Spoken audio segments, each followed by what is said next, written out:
Alrighty guys, welcome back to another LEGO set review from BrickByBrick, and today we have set number 70907. It's the Killer Croc Tailgater, and it contains 460 pieces and retails for the kind of high-seeming price of $69.99. In addition to the Tailgater, we get a little Bat-jetski. And, it's actually kind of large for a little jet ski, and I like that it's kind of got an interesting shape to it with the stud shooters. There is a stickered console piece in there, underneath the handlebars, and a sticker used to put a bat symbol on there, as well as two red stripes, which I like these, but, you could leave them off easily.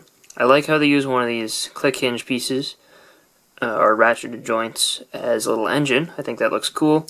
Stud shooters, obviously, fire like normal. So, nothing too special there. I like the bat wings. I think it gives it a good look. And I like how the red line goes all the way through. And Batman just stands there with jumper plates. And it kind of gets hidden by his cape, usually, if you, put him on there, kind of standardly. But there is a little Batarang clip in the back, so I think that's cool, and I think overall, this is a decent thing. It is on slider plates though, so it doesn't really stand straight, so a little bit worse display value than it could have, but I think that as a play thing, it's pretty cool, and you could easily remove those to make it stand flat. The actual Tailgater itself is a a big, massive, big pickup truck. A minifigure, this is Zebra Man for scale, is about the height of the wheels, so definitely not minifigure scale, but the reason for that is because it includes Killer Croc, and this vehicle is supposed to be designed for him. So, in the back of the bed of the pickup truck, it's got like a, you can kind of see it here, it's a little steering wheel. And he has like the gear shifter, which is in the form of an 8-ball, which is pretty cool. It is printed. That's a printed piece, and it is exclusive to the set, so that's cool. And I like the fact that his arms can move, to actually kind of use these things. But it does still get a little bit cramped back there. We're going to take a look at this big fig separately, but we're going to remove him for now to show the entire vehicle by itself. We'll even remove the box to get rid of all the distractions. But yeah, it's got this, these are both on ball joints, so there's a steering wheel and then the stick. And the back, kind of untidy, which I think is good. Use a lot of these printed board pieces there, and the sides. Stickered keep out, like the danger alligator sign. That's a nice sticker. And there are these little crates on the back, which are part of the first play feature. If you just turn these to the side, it'll drop those off. There's a little rubber Technic piece in there, which just kind of twists. It gives you enough give to have it pull back to its original position, but, it moves enough to push off these crates, which I think is cool. And there's frogs in that one, and the other one, there's just a piece of dynamite, which is loose in there. You can kind of hear it. The back, I think, looks okay. I like the Florida alligator license plate. And I guess we should go this way, because you haven't seen this side. It has some accessories clipped on there, as well as another crocodile danger sign, which is cool. The look of the pickup truck, I think, is nice. It's very beat up, so obviously it's trying to look, bad. So it's going for that. That's not just kind of, unintentional. I like the damage stickers on there and how it's rather asymmetrical, just with the tiny details of color. You got the blue fender and then the little damage stickers. These are based on different colors. The lights, asymmetrical as well. And it has the exhaust in the back too. Yeah, I think it looks good. The wheels are nice, and they give a little bit of suspension, so if you push this down, it uses rubber bands to push it back into place.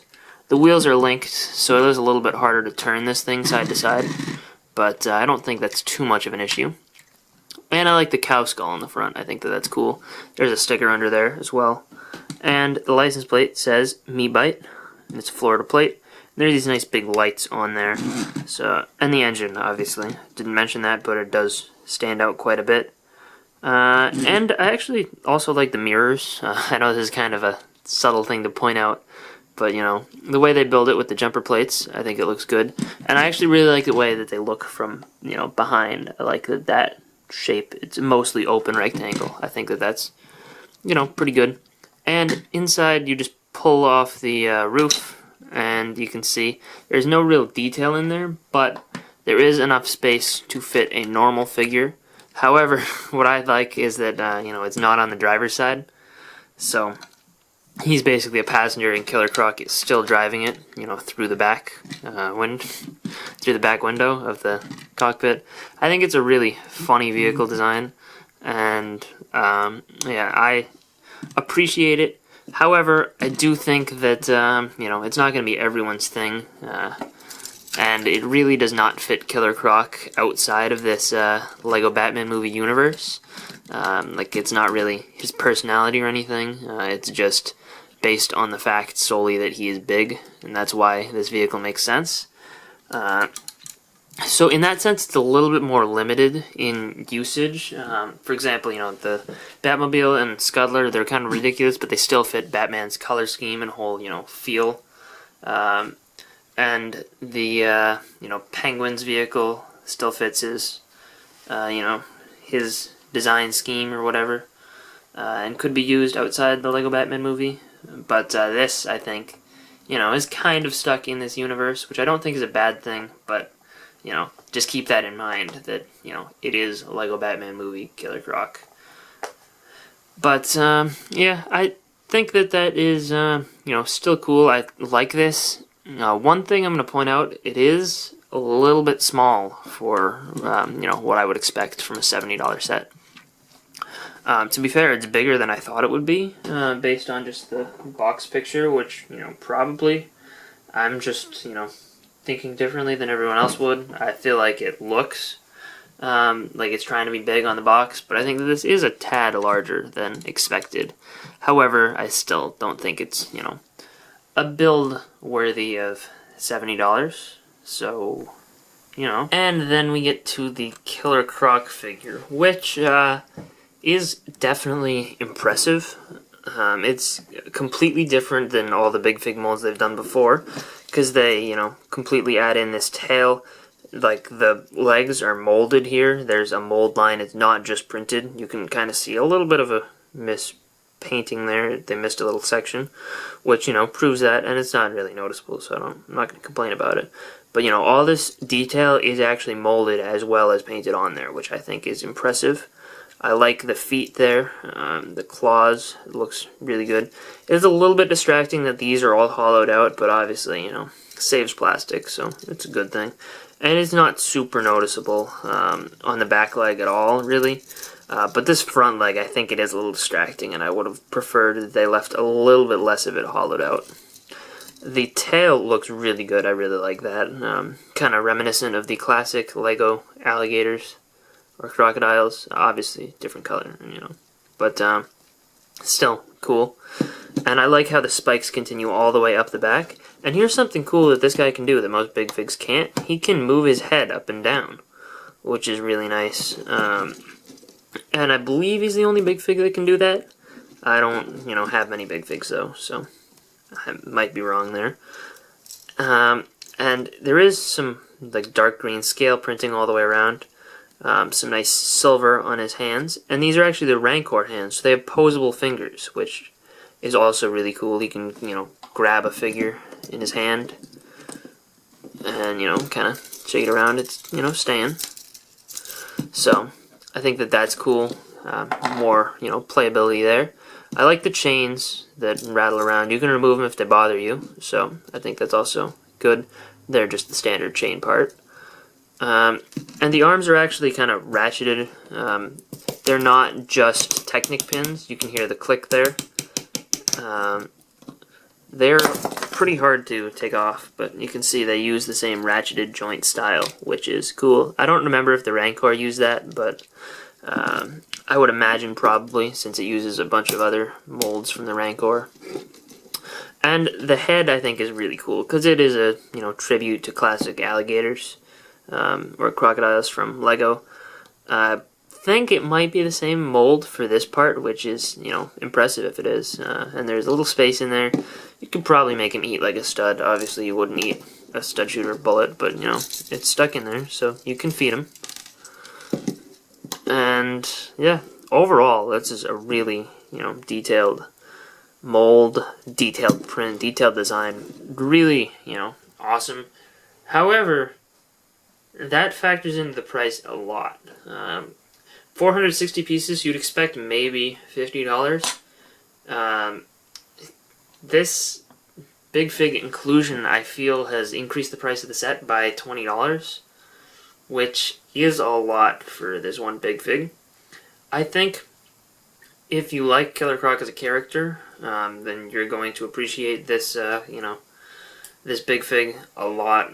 Even if you don't, if you're just a superheroes fan, you probably will. Even if you're just a Lego fan, you might appreciate it as well. Like, I think it's cool. But I think that it's definitely worth waiting for a discount on this set, just because of the, because of the price hike that they had to include just to get this Big Fig in there. I think that, it makes sense that they, went for it.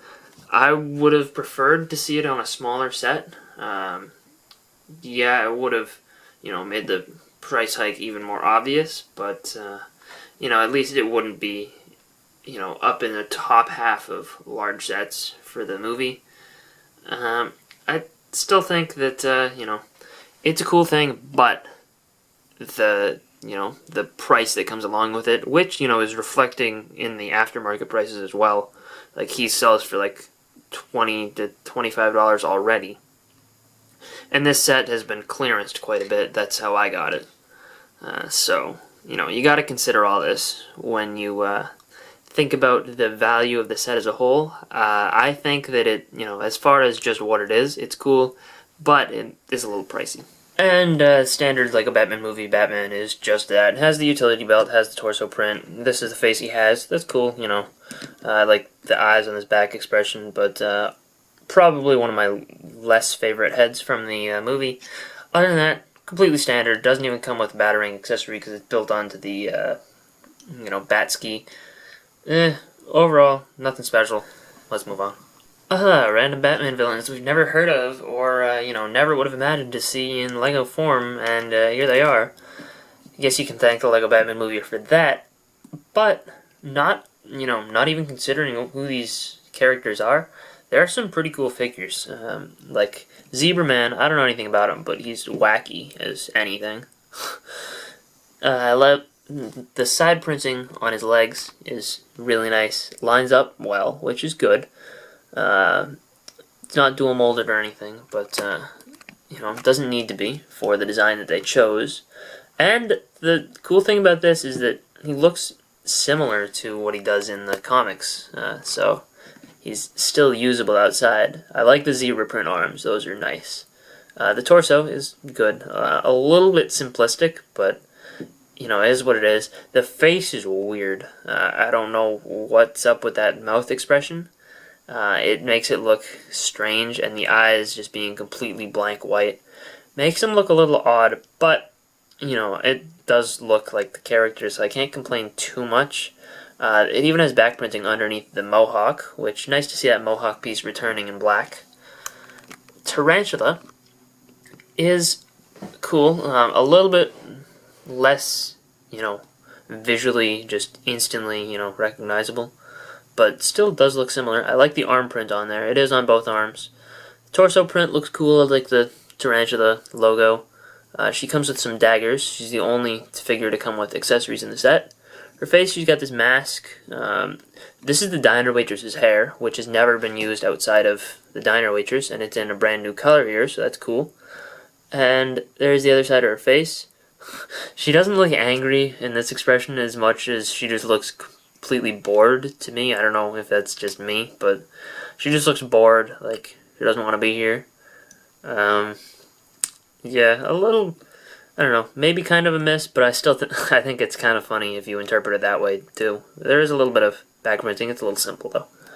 Anyway, that is it for the two figures. These are nice though. You know, they fit well with the random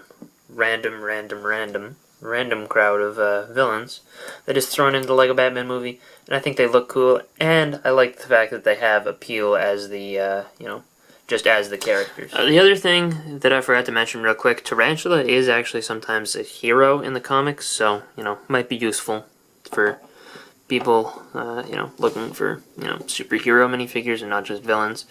In the Lego Batman movie, she's only depicted as a villain, because she's only seen for, like, you know, 30 seconds, but I believe she's kind of, you know, similar to, like, Deadpool or whatever, in the fact that she is kind of an anti-hero at times.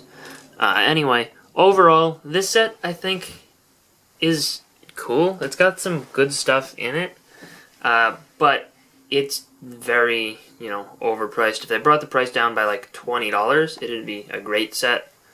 But, you know, obviously they're not going to do that, so you gotta kind of work with what you're given here, and I would recommend wait for a sale on this one. I think that it's good. I don't think you'll be disappointed if you get it, especially if you know, don't think about how much you spent on it, but it's a cool thing. It's a good work. I like the fact that, you know, it works with the Big Fig. It's Big Fig compatible. You don't get vehicles like that too often, so it's unique, it's wacky. It's everything you could expect from the Lego Batman movie. It's just, you know, it is what it is. This one is one of the less usable outside of that context. Obviously, you could, you know, with a little modification, you could use it as just a big monster truck, pickup truck thing. There's things you can do with it. It's just, you know, not as recognizable. I think it has less appeal than some of the other sets outside of that Killer Croc Big Fig. I think it really pulls the set. Like, it's the big draw. It's, you know, the big thing that you're going to want. And I don't like that they had to increase the price for that, but I think that there are people who are going to appreciate it. So I'm not going to say it's bad. It's not really my thing. I prefer the minifigures. Honestly, Zebra Man and Tarantula are really nice. Killer Croc, I just don't, you know, care for him enough to pay the steeper price. However, I got this on clearance for $30, so at that price, it's excellent, and I have zero complaints. But, you know, just keep in mind, retail price is a little high, look for a deal. Anyway, that is all I've got. Hope you guys enjoyed this review, and I'll see you guys all later. Bye, everyone.